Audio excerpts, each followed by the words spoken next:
Welcome back to the YouTube. Today we have Liv Jones, aka Hello. PT Liv. Yeah. What's you the going for my business Instagram? name? Oh, Live Fit Coaching. Liv Fit. That's what it was. I knew it was Yeah. catchy, and then I'm like, clearly not I'd catchy forgotten enough it. because I couldn't fucking remember. Liv is going to talk us through today a bit about her backstory. What's really interesting about Liv's story is that she coaches people that are struggling with a problem that she's struggled with herself, probably quite extensively, not just a little bit and overcome it, but actually kind of got out of some pretty dark places with it. And we're going to discuss how that's helped her, maybe also the challenges that's also caused as well, and how she kind of coaches her clients today. So that was a good intro. That's probably the best intro I've done now. I like it. Cool. Right, you're going to have to talk us through the baseline of these problems. How are you feeling when you were feeling like your clients do now? Oh my God, horrific. Deep that, innit? I know. Yeah, Sorry, it's like, throw you into the punch deep me end. a bit. I normally find it really uncomfortable to get very vulnerable. But at the time when I was feeling really, really, really bad, like I was binging multiple times a week. Give us an example of binging. Some people don't know what that means. Class binging. As in like binge eating, not just overeating. Like, tell me. Okay, so like I I want a physical example. A physical example, oh God. I would get through probably a whole Toblerone, probably dip into a good few bowls or a whole thing of cereal once. And this was a real big one for me, and I was so ashamed, embarrassed by it. But my boyfriend literally walked in on me spreading peanut butter on a milky bar. You know what? That sentence didn't go as bad as I thought it was going to, so that's fine. That was really embarrassing. Like, the fact that it was peanut butter on chocolate means it's not quite that bad. Because some people with like binge eating disorder, like, will put peanut butter on like mad shit, like ham. No, not. It wasn't. It was always like the sweet kind of things that I'd go for. I'd spit and chew and spit a lot of food. That was obviously really not good for me, but I wanted the taste of something without doing it, and then I'd end up binging that evening anyway. Yeah. So it was really tough. I did a lot of damage to my gut health. Just in general, I was just bloated the whole time. I felt sick. I didn't want anyone to touch me. I was very preoccupied by food and how I looked and how I felt. And it was horrible. I don't think you can even explain it, because it is such like a deep rooted looking in the mirror and just being upset all the time. Like every single day I would be upset, or, I would go to sleep and be lying in bed and I'd cry because I wanted pizza, but I'd cry about the fact that I wanted the pizza. So yeah, it was definitely really hard, and it really put a big wedge between me and my boyfriend. Oh, I can imagine. Hugely so. He would come, genuinely, he'd breathe and I'd snap. I'd be like, how dare you? Like I could not stand it. I didn't want him to touch me. He'd come over and we'd just sit in silence. I'd go to his, we'd sit in silence. And he basically ended up, like, he won't mind me saying this because obviously we talk about it quite a lot. He basically said to me after our Valentine's Day, where he gave me a bar of Galaxy and I basically had a meltdown over it. He was like, I can't imagine ever living with you if you stay like this. Yeah. This is not you. You need to do something about it. And if you don't tell your mum what's going on, I'm going to tell her. That's very thoughtful of him, because I'd have been more like, fuck you, this is mad. Yeah, you know what, I'm surprised he didn't. And I look back and I think I'm obviously very, very grateful that he did snap me into reality, because I knew what I was doing to myself and I knew the damage I was causing and all of the implications. But if you're self-destructive, you're not arsed, are you, about yourself? I did not care. I just did not care. I just thought, well, this is me now. This is just how, once you get into this rut, that's it. This is me for life. So for him to turn around and say that actually I was making him feel pretty shit, that's when it clicked. And I was like, right, I'm no longer just affecting myself, but I'm affecting someone who I, without being too cringe, really love. So that's when I started working a lot more on myself, therapy, I was going to medication. say, like, define working on yourself, because that can be quite a broad term, right? Like, what things did you actually, like, what were the steps that you took? Initially telling my mum. I haven't even really had the conversation with my dad ever. Yeah, I feel like I understand that process. I just that's a mum thing, really, isn't it? It's a mum problem. Yeah. So yeah, definitely, you know, telling my mum. I then started therapy, went on to medication to kind of alleviate some of the, you know, well, give me a little bit more happiness as such. Sometimes people prescribe it to, like, take the edge off while you get the work done. So, like, I've had it described to me before where, like, obviously they give you the tablets, usually the tablets for people that have an actual chemical imbalance in the brain that, like, and it fixes that. Yeah.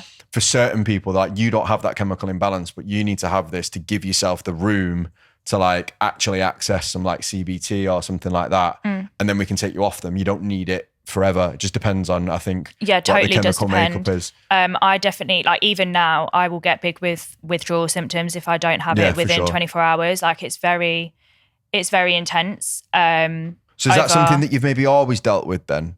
Yeah, it's always been there. But just certain things have, like, triggered it over time and festered it more. So I think really in my aspect with OCD, you're meant to have had be on the medication last 2 years without basically doing any impulsions, etc. Yeah, before you can even think about coming off. And I'm like, are you actually joking me? I'm going to be on this thing forever. Like, does that bother you though? No, because at least I can live a life. I live a normal life now, whereas before I didn't feel like I was living a normal life. People with diabetes have to take insulin every day, and they don't get a chance of. They don't go, oh well, if you've not had a hypo for 2 years, you can just take you off the insulin. Yeah, like, I'm too scared to come off them. I think for something like OCD, well, that's maybe a different matter. Like, that's maybe a different conversation to have. Yeah, I think maybe for something like OCD where there is a chemical imbalance, you know, there is medication to fix it. Yeah. I don't know if the goal should always be to get off it. No. I don't think there should really be a stigma attached to it where you have to get off it or else you're not better. Yeah.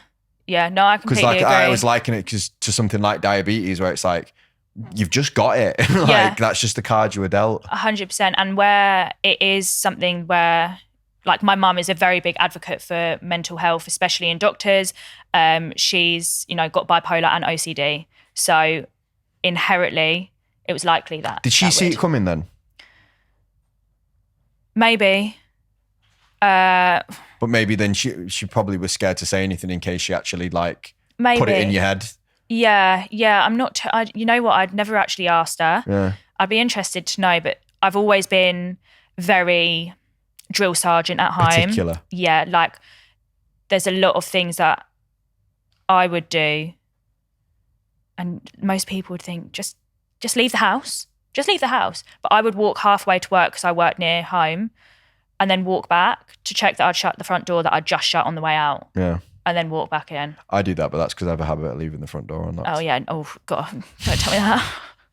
But to be fair now, I have, like, a routine in my head that maybe I don't know. I think I've caused that from leaving the door open too much. But, like, sometimes I get in the car now and I'll just always, before I get halfway away and like, forget whether I'd locked the door, I'll get out of the car and just double check that the door's locked just to make sure. Yeah. It can be quite debilitating. Yeah, thank you. Debilitating. Did I say that right? Yeah, you got it right. Okay, good. Because I'd even have it, like, without being TMI, like, around toilets. I can imagine if you're going to have OCD anywhere, definitely a public toilet would be somewhere. But not in the sense of germs, as in, like, in the sense of, I would not leave the house unless I knew that where I was going had toilets. I knew where the toilets were. And I knew that if I couldn't get to those toilets, this is going to sound awful, was there, like, a bush nearby that if I really had to go, I could go in the bush? I mean, I can see the thought process. I can see why you would want to know that. Yeah. Maybe if you don't have a previous bladder condition, you probably took it a little bit too far. But that's OCD, exactly. Isn't it? Like, it festers in weird ways. normal things that you would think completely there will irrational. be a toilet there. Yeah. Yeah, like, you know, why just go? Like, it doesn't matter. I would be there. They're and saying think, that there is no toilet in my local sunbed shop, I really. which I think is ridiculous. See, now I would be okay with that, and I will I will be all right with the fact of knowing and not knowing at the same time. Yeah. Whereas before, my mum would know if she said, "Oh, let's go uptown." Well, how are we getting around? Where are we going? Which part? Which route? Yeah. Are we getting on the tube? Because the tube means no toilets. So how are we going to get there? And it would be, the whole thing would be centered around me just not being able to do anything because I didn't know what I was going to eat. I didn't know where I could go for a shit. And then I just was like, nah, you know what? I'll just lock myself away. So it's pretty deep. Pretty crap. Yeah. Yeah. So then how has that impacted your coaching now with your clients? What, I guess the good question would be like, what strengths do you think it's given you? But also what potential weaknesses do you have to be aware of? In myself? Yeah.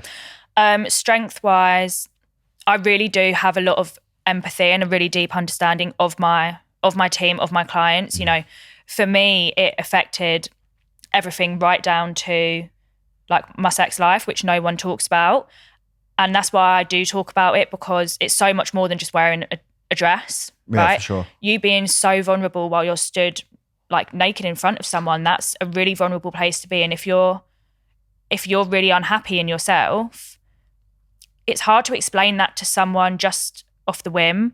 Whereas if I can talk about it and say, I would not be touched, then someone else will come to me and say, you know what, actually, I don't feel comfortable naked either. And I can actually truly, truly understand where that might have come from, where that might have festered from, and help them, whether it's nutritionally, exercise-based, to work on that. I can imagine it can pretty much ruin someone's sex life as a whole anyway, even if you do actually manage to have sex. If you're constantly thinking about how you look or 100%. Worrying about it, it's pretty much a fucking non-starter for women especially. Oh yeah. Like it did ruin my sex life completely. I was so boring. Like, but I can imagine so you boring. can't, you know, if you're over focused on like how you look and stuff like that, I can imagine that you're not really overly into it. I just didn't really, yeah. It was like, especially if you're hyper focused on, again, yourself as much as like worried about it, you're not really going to enjoy it, which means that you're not. But you give off that energy as well. Like, you know, my boyfriend probably didn't really enjoy it. He was probably thinking, this is like, she's not even blinking an eye. Like, just got this horrible thought of like a just staring into the abyss. Like, yeah, just hurry up. That's literally, I literally just think, just get it over and done with, just hurry up. Whereas like now, and that poor lad definitely doesn't want to have sex with someone that basically fucking just get it over with. Yeah, I know. God, I was honestly such a bitch. It was awful, but yeah, you're lucky still with you. I actually am. I know that I am. But I think just from a sense of like, if you've not been through that, it's hard. You must be really understanding because, well, he must be, is he older than you, similar age? Yeah, a couple of years older. Only a couple of years older. So what, like 25, 26? 26. Well, as a 26-year-old to like actually be able to think about how someone else is feeling and worry about them more than just be like, I don't know why you're like this, but it's not my fault, so fuck you. Yeah. Because that for most 25, 26-year-old lads, that would be the exact response to it. Yeah. Like, you've got shit going on, but your shit isn't my shit. And I'm having nothing to do with it because there's loads of people out there that don't have that problem. Yeah, so I'm totally. going to... And I think that's why I try and latch onto it quite early. Like, it's not even just for people in relationships, but it can affect your dating life. So if you're not confident in your body and in your skin, why are you going to want to go out on dates or go meet someone at a bar and go home with someone? You're not, because you're going to hold yourself back from every single part of that. So yes, it is relationships, and it's about, I want to make sure that no one else gets to the point where he could have left me. Yeah. Luckily he didn't. But I don't want anyone else to lose something good to them deeper than just, you know, themselves, because they're not confident. Or at least they're at a stage of awareness where they can explain it to, because I'm imagine like when you're in the midst of it, right? It's difficult for you to even explain it to your partner if you don't really understand it yourself. Yeah. And I think it's more the lack of understanding that probably causes issues, because there's just this massive cloud over your relationship where you're like, none of us know what's going on. But it goes 0 to 100, right? Yeah. Like, one day you'll be absolutely fine, and then suddenly 2 months down the line, it's just dry as hell. Like, you just don't, nothing's going on. But even the process of just like them starting working with you and speaking about it, knowing, being able to even put a label on it as such, and then start a process to make it better, can probably make a massive difference, even if you don't, or you're not already at the end of that process. Like, I'm assuming the benefits come really early on from just speaking about it and understanding it. Yeah, definitely. And I think a lot of the time it's such minor tweaks, and it can even just be down to, you know, gut health and tweaking a few things in nutrition that suddenly brings energy back up. It's not even all about the actual physical feeling or how they actually physically look. Like, it will take the smallest thing to click, and it's a snowball effect. So yeah, I'd probably say that's the biggest strength that has come from a really shit situation. Do you find that people's boyfriends like push them onto you to be like, have you ever had any situations like that where somebody's like partners reached out to you and be like, no, I haven't. But then I guess not a lot of guys follow my Instagram, and if they do, they're like middle-aged men. Don't there for one reason. Do you know what I mean? Yeah. So no, I haven't, but I mean, I'm all for it. There you go. There's a marketing angle for you. There you go. Oh, so yeah. Any royalties off that one, you can just knock back. Thanks. It's fine. Don't worry about it. So the only other then argument that can happen with certain things like this is the projection sometimes of this onto people that maybe aren't as bad as they think they are, and then signing up to something where it's like, oh yeah, I've done this and this is what I felt like, and almost like projecting the issues onto them. Do you have to be kind of careful with that, or have you previously, maybe when you've not been as,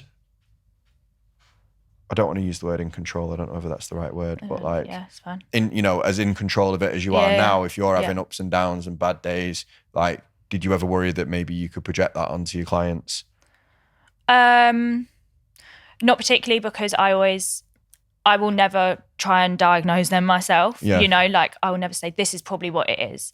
And I think that's really important to say, because I know a lot of coaches who've had previous eating disorders can relapse both of them by talking about it all the time and making something that is actually just like a normal thing. Oh yeah, you're doing that because of this, and totally egg each other on. And if it is, you know, a lot of the time, if they tell me a situation and I have been in that situation, I'll say, look, I know how you're feeling. It will always be I hear you, I know how you're feeling.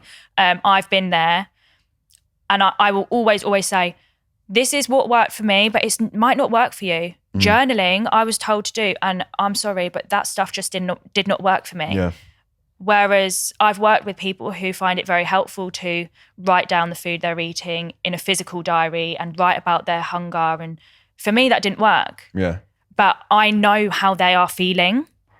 And truly, if they know that they can just voice note me or send me a message and be like, you know what, Liv, I've actually had such a shit day. This is what's happened. It doesn't matter the tools that they're using to overcome it. They know that they can come to me and actually have someone not just be like, oh, just write it down in your diary. Yeah, sure. I get you. That's fine. Let's do this. So yeah, I don't think I project it, because I would never want to trigger anyone in any sort of way. I know how it feels. But it sounds like you've even already thought of that and you're aware of it, which I think is something to be mindful of, because I know a lot of coaches try and coach from experience, but if you're not experienced at understanding where your flaws are as well, it is something maybe in this realm of coaching where it's, you know, kind of body image and stuff like that. It can, 100%. In certain situations, actually get made worse. I really think about triggering people, and I will never go out. I think you've just got to be aware that that's a possibility, haven't you? Because a lot of coaches will be like, well, I know better than everyone else because I've got experience in it. And but you've almost all got to be like conscientious enough to be like, my experience in this, if I don't keep a check on it and know what I'm saying and when I'm saying it, can actually make things worse. Yeah, totally.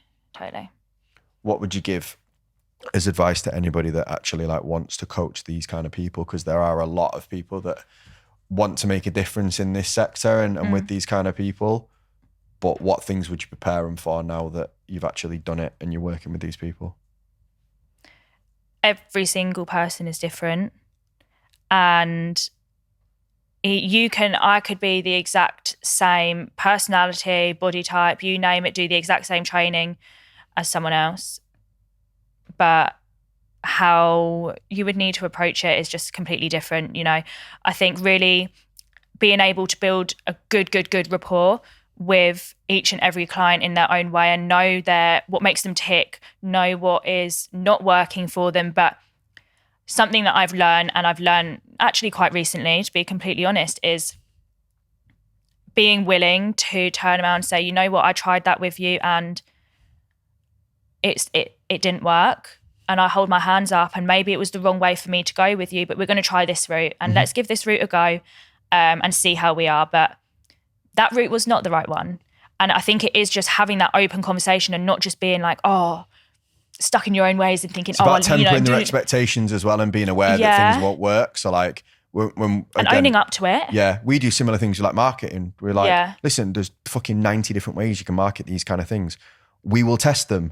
We will see which ones work well for you. We will get data, and we will be like, right, this is a good idea. This is a good idea. This works. This doesn't. Don't do that. I don't care whether that guy has success with it. We've tried it with you. It doesn't work for your kind of the way you do things, and and it's very similar with that, isn't it? Like, as long as if you gas them up and you're like, nah, what we do is we run this 3-step process with everybody, and it fucking kills it. Like and I think they have a lot more respect for you as well if you do just hold your hands up and say, you know what, we tried that and it didn't make things better.